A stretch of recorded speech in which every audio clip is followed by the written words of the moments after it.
Hello കൂട്ടുകാരെ, അപ്പൊ ഇന്നിപ്പോ ഒരു അടിപൊളി റെസിപ്പി ആയിട്ടാട്ടോ വന്നിരിക്കുന്നത്. അവൽ ലഡു ആണ് റെസിപ്പി.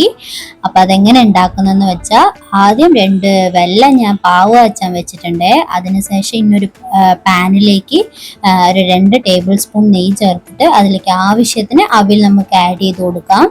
എന്നിട്ട് അത് നന്നായി ഒന്ന് ഇളക്കി കൊടുക്കുന്നേ. ഏകദേശം ഡ്രൈ ആകുമ്പോൾ അതിലേക്ക് നമുക്ക് ആവശ്യത്തിന് തേങ്ങ ചേർത്ത് കൊടുക്കാം. തേങ്ങ ഒന്ന് നന്നായി ഡ്രൈ ആയി വരുമ്പോൾ ഞാൻ കുറച്ച് കശുവണ്ടിയും 2 ഏലക്കായും ആഡ് ചെയ്ത് കൊടുക്കുന്നുണ്ട്. അതിനുശേഷം അത് നന്നായി മിക്സിയിൽ ഒന്നിട്ട് അടിച്ചെടുക്കണം. അടിച്ചെടുത്ത ശേഷം ലോ ഫ്ലെയിമിൽ അത് നന്നായി ഇളക്കി കൊടുത്ത് അതിലോട്ട് നമ്മൾ ഈ പാവ് കാച്ചി വെച്ചതൊന്ന് ഒഴിച്ചു കൊടുക്കുന്നുണ്ട്. ഒഴിച്ചു കൊടുത്ത് നന്നായി ഒന്ന് ഇളക്കി ഏകദേശം ഈ കാണുന്ന ഒരു പരുവത്തിലേക്ക് അത് നമ്മളാക്കി ഫ്ലെയിം ഓഫാക്കി വയ്ക്കാം. അതിനുശേഷം ചൂടൊന്ന് ആറി വരുമ്പോൾ നല്ലോണം ലഡുവിൻ്റെ പോലെ നമുക്ക് ഉണ്ട പിടിച്ചെടുത്ത ഒരു അടിപൊളി അവിൽ ലഡു റെഡി. അപ്പം നമുക്ക് ഇത് പോയി ലിച്ചുവിന് കൊടുത്ത് അവളുടെ അഭിപ്രായം എന്താണെന്ന് ചോദിക്കാം കേട്ടോ.